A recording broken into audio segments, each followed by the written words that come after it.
Hey everyone, my name's Mariah. I'm the president and founder of Frankie's World Rat Rescue in Ontario, Canada. Welcome to Facts with Franks, an educational series where I talk about different rat-related topics and share my experience and knowledge from things that I have learned from running a rescue.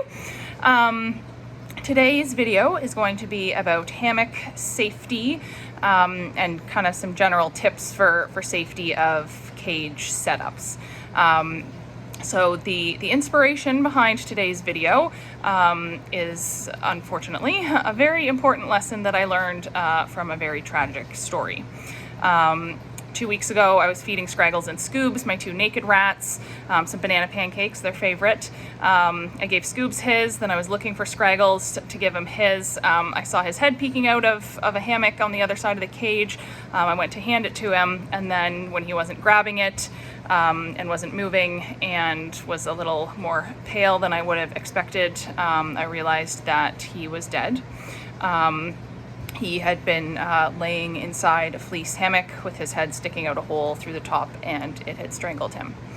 I didn't want to believe it at first. He had been feeling unwell, so it's possible that it was coincidental, but that would be awfully coincidental for him to die for other reasons and just happen to have his head stuck through a fairly tight hole. It wasn't super tight. I was able to get his body out of it easily enough. But it must have been just tight enough then that in a panic he wasn't able to get out.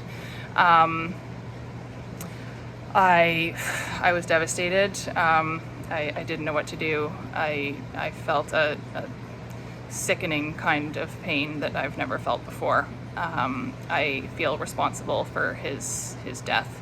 I heard about a year ago about accidents like this happening from strings and holes and hammocks and things like that, and so I've been really diligent since then at checking all of the holes in my hammocks, making them bigger if I had to so that they're safer, throwing things out, cutting strings, all that kind of stuff. I even remember checking this very specific hammock that I put in their cage a couple days sooner, seeing that hole and thinking that it was big enough and it was stretchy enough because it was made from fleece. This is the hammock that I found him in, and this is kind of exactly how I found him. He was laying inside the hammock with the head out the hole, full body supported by the hammock, so it's not like he was dangling or anything like that. Just for whatever reason, he couldn't or wasn't feeling well enough or strong enough to be able to wiggle himself kind of back through. So it's I mean, I don't even know what to say. It's a tragic accident, and I didn't prevent it, and I feel like I could have. So this video is we're gonna chat about just some strategies that I've thought of and have been implementing to try and prevent things like this from happening. You always think that these are things that happen to other people, but not to you until they do. That night, as I held Scraggles in one arm, with the other, I frantically removed all of the hammocks and ropes and potentially strangling hazards I could think of from any of the cages, promising myself and Scraggles that nobody else was going to die. So I've spent a lot of time thinking about this over the last couple weeks, and I'm gonna share some conclusions that I have come to. First of all, accidents happen no matter how careful we are and how many precautions we take or put in place, no matter how safe we make something. There's always risk of harm or death in our lives too. Driving a car is dangerous, walking on the sidewalk is dangerous, eating while we're talking or laughing is very dangerous, but we do those things anyways. Rats are very agile and athletic. They can manage a lot, but they do get injured. They can fall from heights in a cage if there aren't enough fall breakers. They can get their arms twisted, nails, tails caught in bars or different things like that. We had one girl last year who somehow managed to squish herself between the sidebar that supports the shelf in the Critter Nation cages and the door. It's a gap that's like a 1/4 inch, maybe a 1/2 inch. It seems impossible that she could have fit through there, but she did, and she crushed herself, and we found her passed away. it's crazy. You know, sometimes we just can't prevent these tragedies, but there are things that we can do to minimize the risk. So when it comes to hammocks, when in doubt, throw it out. I know they're really expensive, or they can be, but it is not worth your rat's life. If there are holes in it too big to repair, then throw them away. Here's some examples. So, I mean, like things like this, where there's just like all kinds of stringy stuff, like just either rip it off, cut it off, or like it's just not worth it. Things like this, like just don't even bother. There's too many strings. The material isn't easily, like it frays easily. I found that fleece is the best at not fraying, but it can still make stringy strands. So when in doubt, throw it out. If you can repair it, like sew the holes shut, then that's something that you can do. Other things that you can do. Where are my scissors? I've now lost my scissors. Here's my scissors. Is like, you know, things like this. Actually, I had just cut this. These were a couple different holes that were all kind of like attached together.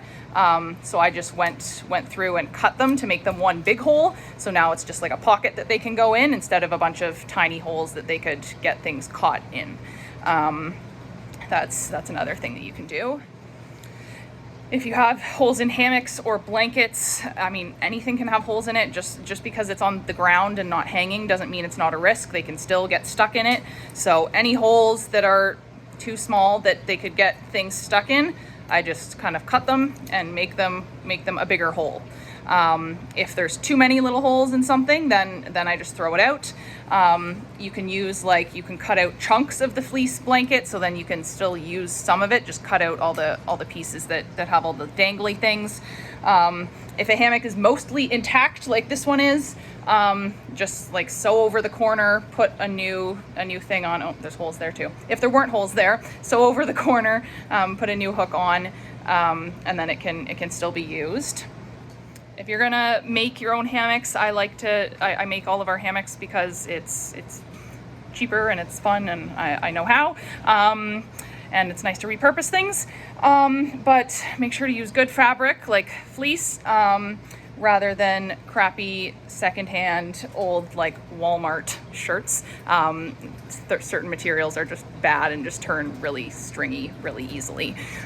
Things like this, like cotton and flannel, it gets really stringy, and it's not worth it. Also, make sure when you're checking your hammocks, turn them inside out. This hammock looks perfectly fine from the outside, but if you flip it inside out, it's String City. There's also all kinds of other fluff and stuff in here. But yeah, just like accident waiting to happen. So make sure you flip them inside out, like take your scissors, trim off all the little strings and things like that, so that you can use them again. Same goes with ropes. Thick, kind of sturdy ones, dog toys from the dollar store, wherever, I find are the best because they don't fray as much, but they can still get little dangly things. So just take your scissors, cut them flush with the rope so that nobody can get their toes or feet or hands caught in them.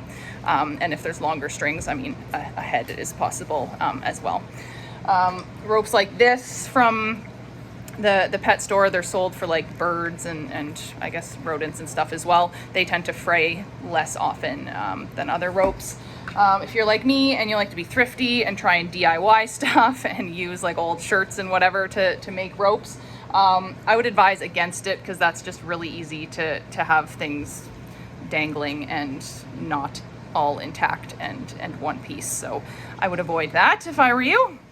Other ropes and things that have like really thin pieces like this that things can get kind of knotted and tied together, and you can have holes in there. So I would either cut these really short or not use ropes like this. This came from the pet store, I think. Other toys and things like that. So it's not just hammocks. We had a mouse once get his tail caught in one of these little hooks for a hanging kind of toy. We found him a couple hours later, luckily, but that very easily could have turned out very bad. Like I already said, blankets too, towels. Towels are terrible. They create just a stringy nightmare. I would just not use towels in the cages, in the playpens, anywhere. They're not great. Even fleece blankets. Last year we had a little baby, a 3-week-old baby, almost lose his foot because he got like the thinnest, like most barely visible strand of fleece wrapped around his foot. Luckily he was okay. It healed nicely and he got adopted, but that also could have very easily turned into a bad situation. Types of clips for hanging things. So there's the plastic shower curtain hooks. It's best to get ones that are kind of flexible, because then if somebody gets stuck in there, they can kind of get their way out, hopefully. Some of them are pretty rigid though, and a rat theoretically could get stuck in there. These metal ones seem to be popular. I would advise against these. I've heard lots of stories of rats either getting stuck in these or getting themselves cut and seriously hurt on the pokey parts when these inevitably split when they're trying to hold up a basket or a hammock or something like that. So I would not use these at all. What I mainly use are these tiny carabiners and then these super small little metal clips, because heads definitely cannot fit in them. And I mean, limbs might be able to, but that's a lesser of the risks, and you have to hang things somehow. So I've chosen the tiny ones to do that with. Even baskets, other things that you hang in the cage, things like this. Like this used to be kind of a hole like that, and I thought somebody could get stuck in there. So I cut it and made it bigger. This one goes in a dwarf rat's cage, so it's not too big, but just, I mean, make it the size of your rat, obviously. That being said, this is not a great basket because there's so many little holes that things could get caught in, so don't use one like this. I will stop using these as well. I find that the best baskets and like boxes and bins and stuff like that are the solid ones, because then there's nothing anybody can get anything caught in. You just drill a hole in each corner, and then you can hang it from the side of the cage or from the top of the cage. I know that rats love hammocks, and it's hard to imagine not giving them hammocks. That's what I've decided to do for now, at least. Maybe it's just the pain of the tragedy is too fresh, but I feel like it's not worth the risk right now. Even if I put a brand new hammock in their cage one morning or one evening, an hour later even, there could be 10 holes in it and someone could have hurt themselves. So I'm choosing to avoid that risk at this point in time, and I'm just going with hanging baskets and Sputniks and things like this that don't have as much risk to them, so that they can still have like cozy fleece and things like that. What I've done is cut up kind of little chunks that are small enough that the rats aren't going to bother chewing holes in them, or at least I haven't seen them do it yet.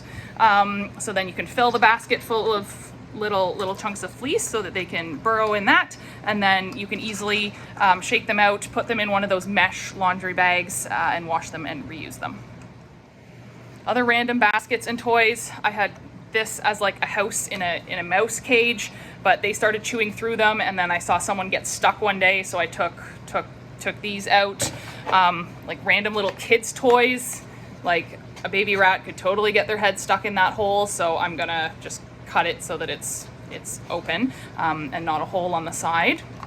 Beds, toys, like literally anything that has like fabric material. Throw it out if you can't salvage it, or cut off all the stringy pieces or pieces with holes. These hide toys, rats love them, but again, they can get holes in them. Flip them inside out. Make sure that any loose fabrics that are, you know, from the inside that there's no holes and nothing that they could get tangled in. All of that being said, if something like this has ever happened or does happen to you in the future, I know it's easy to beat yourself up and blame yourself. I probably always will for this instance, but try to be a little kind to yourself as well, and remind yourself that you're always just doing the best that you can with the knowledge that you have at the time. And then, now knowing what commit to doing differently and doing better moving forward. In honor of the life that was lost, learn everything that you can, brainstorm, reach out to others for advice to prevent the same thing from happening to another critter. Not making that promise and commitment and potentially having a repeat occurrence is the worst thing that you could do. I hope this video helped inform you about some of the risks of hammocks and other cage accessories that you may have never thought of before, and I hope that it helps save some rats from future injury and death. Please leave a comment. Let me know what you think of this video. Let me know your thoughts. Share any ideas that you have for making cages safer, some accessories that you've found that are dangerous, or any experiences that you've had with injuries. Get a conversation going. It'll help everybody learn more. Subscribe if you want to continue to follow us and learn more about rat things. And most importantly, share this video with others so that more people can learn from my experience. I dedicate this video to Scraggles, my first naked rat, and his brother Scoobs, who is now all alone without his brother and left currently fighting for his life on oxygen from a viral pneumonia that he and Scraggles caught and started developing around the time that Scraggles died. So please send him your well wishes and healing thoughts. He really needs some good vibes.